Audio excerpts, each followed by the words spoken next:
जय माता दी। प्रिय भक्तों, आप सभी का हमारे चैनल मन की शांति में बहुत बहुत स्वागत है। आज आप सब कार्तिक महात्म के 29वें अध्याय का श्रवण करेंगे। आप सब लक्ष्मी नारायण भगवान विष्णु और माता लक्ष्मी का ध्यान करते हुए 29वें अध्याय को सुनिए। राजा पृथु ने कहा, हे मुनि श्रेष्ठ, आपने कलह द्वारा मुक्ति पाए जाने का वृत्तांत मुझसे कहा, जिसे मैंने ध्यान पूर्वक सुना। हे नारद जी, यह काम उन 2 नदियों के प्रभाव से हुआ था। कृपया यह मुझे बताने की कृपा कीजिए। नारद जी बोले, हे राजन, कृष्णा नदी साक्षात भगवान श्री कृष्ण महाराज का शरीर और वेड़ी नामक नदी भगवान शंकर का शरीर है। इन दोनों नदियों के संगम का महात्म्य श्री ब्रह्मा जी भी वर्णन करने में समर्थ नहीं हैं। फिर भी चूंकि आपने पूछा है, इसलिए आपको इनकी उत्पत्ति का वृत्तांत सुनाता हूँ, ध्यान पूर्वक सुनो। चाक्षुष मनवंतर के आरंभ में ब्रह्मा जी ने श्री पर्वत के शिखर पर यज्ञ कराने का निश्चय किया। वह भगवान विष्णु, भगवान शंकर तथा समस्त देवताओं सहित यज्ञ की सामग्री लेकर उस पर्वत के शिखर पर गए। महर्षि भृगु आदि ऋषियों ने ब्रह्म मुहूर्त में उन्हें दीक्षा देने का विचार किया। तत्पश्चात भगवान विष्णु ने ब्रह्मा जी की भार्या त्वरा को बुलवाया। वह बड़ी धीमी गति से आ रही थी। इसी बीच भृगु जी ने भगवान विष्णु से पूछा, हे प्रभु, आपने त्वरा को शीघ्रता से बुलाया था, वह क्यों नहीं आई? ब्रह्म मुहूर्त निकल जाएगा। इस पर भगवान विष्णु बोले, यदि त्वरा यथा समय यहाँ नहीं आती है तो आप गायत्री को ही स्त्री मानकर दीक्षा विधान कर दीजिएगा। क्या गायत्री पुण्य कर्म में ब्रह्मा जी की स्त्री नहीं हो सकती? नारद जी ने कहा, हे राजन, भगवान विष्णु की इस बात का समर्थन भगवान शंकर जी ने भी किया। यह बात सुनकर भृगु जी ने गायत्री को ही ब्रह्मा जी के दाईं ओर बिठाकर दीक्षा विधान आरंभ कर दिया। जिस समय ऋषि मंडल गायत्री को दीक्षा देने लगे, उसी समय त्वरा भी यज्ञ मंडल में आ पहुंची। ब्रह्मा जी की दाईं ओर गायत्री को बैठा देखकर ईर्ष्या से कुपित होकर त्वरा बोली, जहाँ अपूज्यों की पूजा और पूज्यों की अप्रतिष्ठा होती है, वहाँ पर दुर्भिक्ष, मृत्यु तथा भय तीनों अवश्य हुआ करते हैं। यह गायत्री ब्रह्मा जी की दाईं ओर मेरे स्थान पर विराजमान हुई है, इसलिए यह अदृश्य बहने वाली नदी होगी। आप सभी देवताओं ने बिना विचारे इसे मेरे स्थान पर बिठाया है, इसलिए आप सभी जड़ रूप नदियां होंगे। नारद जी राजा पृथु से बोले, हे राजन, इस प्रकार त्वरा के श्राप को सुनकर गायत्री क्रोध से आग बबूला होकर अपने होठ चबाने लगी। देवताओं के मना करने पर भी उसने उठकर त्वरा को श्राप दे दिया। गायत्री बोली, त्वरा, जिस प्रकार ब्रह्मा जी तुम्हारे पति हैं, उसी प्रकार मेरे भी पति हैं। तुमने व्यर्थ ही श्राप दिया है, इसलिए तुम भी नदी हो जाओ। तब देवताओं में खलबली मच गई। सभी देवता त्वरा को साष्टांग प्रणाम करके बोले, हे देवी, तुमने ब्रह्मा आदि समस्त देवताओं को जो श्राप दिया है वह उचित नहीं है, क्योंकि यदि हम सब जड़ रूप नदियां हो जाएंगे तो फिर निश्चय ही यह तीनों लोक नहीं बच पाएंगे। चूंकि यह श्राप तुमने बिना विचार किए दिया है, इसलिए यह श्राप तुम वापस ले लो। त्वरा बोली, हे देवगण, आपके द्वारा यज्ञ के आरंभ में गणेश पूजन न किए जाने के कारण ही यह विघ्न उत्पन्न हुआ है। मेरा यह श्राप कदापि खाली नहीं जा सकता, इसलिए आप सभी अपने अंगों से जड़ीभूत होकर अवश्यमेव नदियां बनोगे। हम दोनों सौतन भी अपने अपने वंशों पश्चिम में बहने वाली नदियां बनेगी। नारद जी राजा पृथु से बोले, हे राजन, त्वरा के यह वचन सुनकर भगवान विष्णु, शंकर आदि सभी देवता अपने अपने अंशों से नदियां बन गए। भगवान विष्णु के अंश से कृष्णा, भगवान शंकर के अंश से वेड़ी तथा ब्रह्मा जी के अंश से कुदुमवती नामक नदियां उत्पन्न हो गईं। समस्त देवताओं ने अपने अंशों को जड़ बनाकर वहीं श्री पर्वत पर फेंक दिया। फिर उन लोगों के अंश पृथक पृथक नदियों के रूप में बहने लगे। देवताओं के अंशों से सहस्त्रों की संख्या में पश्चिम की ओर बहने वाली नदियां उत्पन्न हो गईं। गायत्री और त्वरा दोनों पश्चिम की ओर बहने वाली नदियां होकर एक साथ बहने लगीं। उन दोनों का नाम सावित्री पड़ा। ब्रह्मा जी ने यज्ञ स्थान पर भगवान विष्णु तथा भगवान शंकर की स्थापना की। दोनों देवता महाबल तथा अतिबल के नाम से प्रसिद्ध हुए। हे राजन, कृष्णा और वेणी नदी की उत्पत्ति का यह वर्णन जो भी मनुष्य सुनेगा या सुनाएगा उसे नदियों के दर्शन और स्नान का फल प्राप्त होगा। बोलो भगवान विष्णु की जय, भगवान शंकर की जय। अब आप सब 30वें अध्याय का श्रवण करेंगे। भगवान श्री कृष्ण सत्यभामा से बोले, हे प्रिय, नारद जी के यह वचन सुनकर महाराजा पृथु बहुत आश्चर्यचकित हुए। अंत में उन्होंने नारद जी का पूजन करके उनको विदा किया। इसलिए माघ, कार्तिक और एकादशी यह 3 व्रत मुझे अत्यधिक प्रिय है। वनस्पतियों में तुलसी, महीनों में कार्तिक, तिथियों में एकादशी और क्षेत्रों में प्रयाग मुझे बहुत प्रिय है। जो मनुष्य इंद्रियों पर विजय प्राप्त कर इनका सेवन करता है वह मुझे यज्ञ करने वाले मनुष्य से भी अधिक प्रिय है। जो मनुष्य विधि पूर्वक इनकी सेवा करते हैं मेरी कृपा से उन्हें समस्त पापों से छुटकारा मिल जाता है। भगवान श्री कृष्ण के वचन सुनकर सत्यभामा ने कहा, हे प्रभु, आपने बहुत ही अद्भुत बात कही है कि दूसरे के लिए पुण्य के फल से कलह की मुक्ति हो गई। यह प्रभावशाली कार्तिक मास आपको अधिक प्रिय है, जिससे पतिद्रोह का पाप केवल स्नान के पुण्य से ही नष्ट हो गया। दूसरे मनुष्य द्वारा किया हुआ पुण्य उसके देने से किस प्रकार मिल जाता है, यह आप मुझे बताने की कृपा करें। भगवान श्री कृष्ण बोले, प्रिय, जिस कर्म द्वारा बिना दिया हुआ पुण्य और पाप मिलता है उसे ध्यान पूर्वक सुनो। सतयुग में देश, ग्राम तथा कुलों को दिया हुआ पुण्य या पाप मिलता था, किंतु कलयुग में केवल कर्ता को ही पाप तथा पुण्य का फल भोगना पड़ता है। संसर्ग न करने पर भी वह व्यवस्था की गई है और संसर्ग से पाप व पुण्य दूसरे को मिलते हैं, उसकी व्यवस्था सुनो। पढ़ाना, यज्ञ कराना और एक साथ भोजन करने से पाप पुण्य का आधा फल मिल जाता है।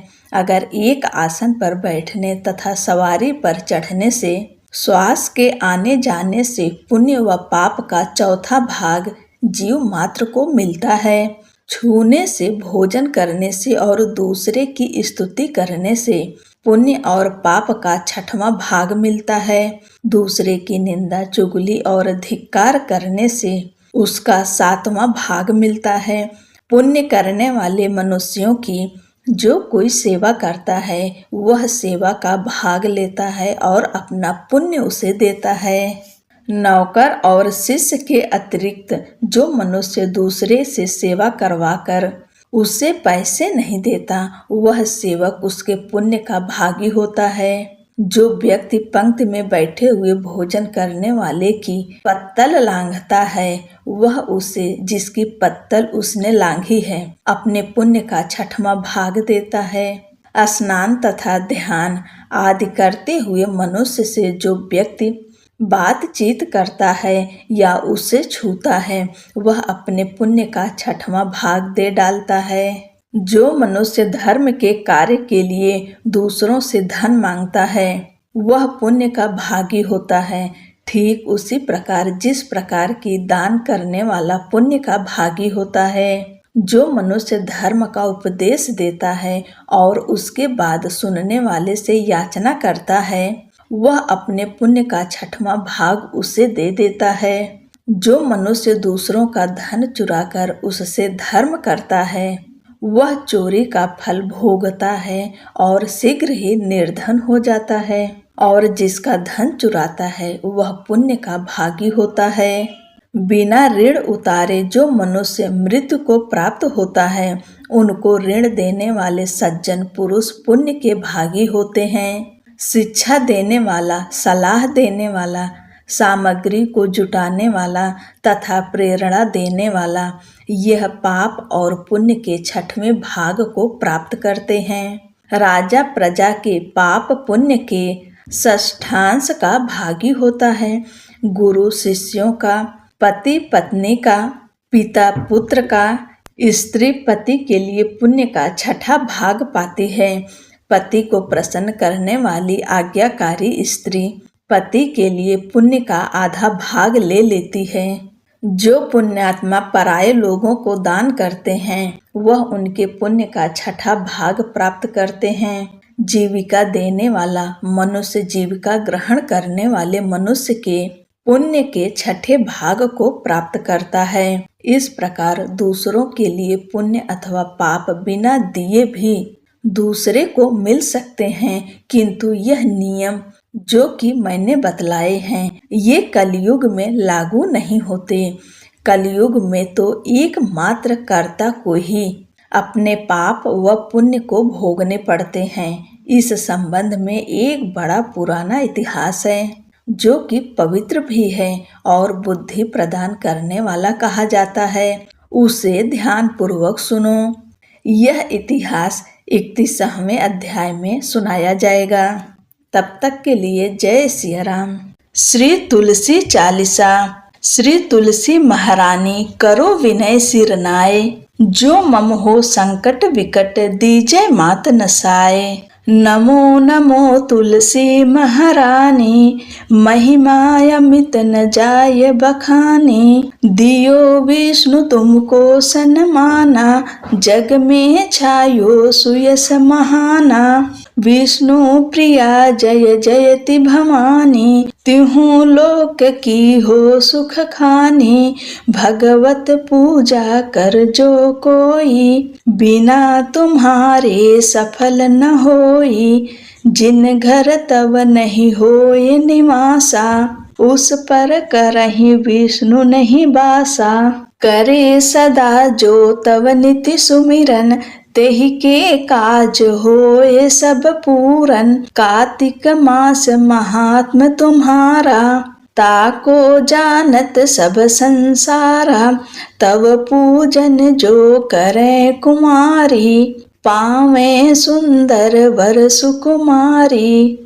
कर जो पूजा नित प्रति नारी, सुख संपत्ति से होय सुखारी। वृद्धा नारी करें जो पूजन, मिले भक्ति होवे पुलकित मन। श्रद्धा से पूजे जो कोई, भवनिधि से तर जावे सोई। कथा भागवत यज्ञ करावे, तुम बिन नहीं सफलता पावे। छायो तब प्रताप जग भारी, ध्यावत तुमहि सकल चितधारी। तुम्ही मात यंत्रन तंत्रन में, सकल काज सिद्धि होवे क्षण में। औषधि रूप आप हो माता, सब जग में तब यश विख्याता। देव ऋषि मुनि और तपधारी, करत सदा तव जय जयकारी। वेद पुराणन तव यश गाया, महिमा अगम पार नहीं पाया। नमो नमो जय जय सुख कारणी, नमो नमो जय दुख निवारणी। नमो नमो सुख संपत्ति देनी, नमो नमो अघ काटन छेनी। नमो नमो भक्तन दुख हरणी, नमो नमो दुष्टन मद छेनी। नमो नमो भव पार उतारणी, नमो नमो परलोक सुधारणी। नमो नमो निज भक्त उबारणी, नमो नमो जन काज सवारणी। नमो नमो जय कुमति नसामणी, नमो नमो सब सुख उपजावनी, जयति जयति जय तुलसी माई, ध्याऊं तुमको शीस नवाई। निज जन जानि मोहि अपनाओ, बिगड़े कारज आप बनाओ। करूं विनय मैं मात तुम्हारी, पूर्ण आशा करहूं हमारी। चरण शरण कर जोरि मनाऊं, निस दिन तेरे ही गुण गाऊं। करहूं मात यह अब मोह पर दया, निर्मल होय सकल मम काया। मांगू मात यह बर दीजै, सकल मनोरथ पूर्ण कीजै।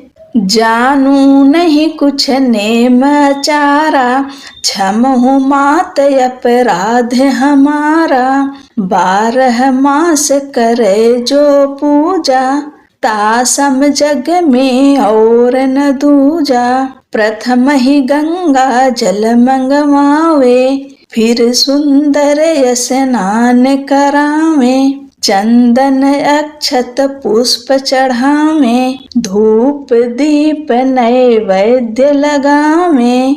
करे आचमन गंगा जल से, ध्यान करे हृदय निर्मल से। पाठ करे फिर चालीसा की, स्तुति करे मात तुलसा की।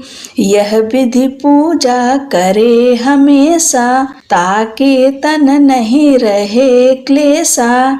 करे मास कार्तिक का साधन, सोवे नित पवित्र सिद्ध हुई जाहि।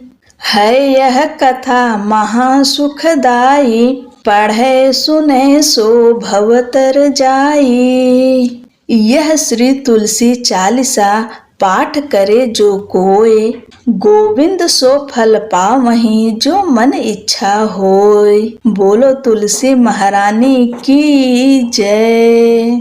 तुलसी जी की आरती। तुलसी महारानी नमो नमो, हरि की पटरानी नमो नमो।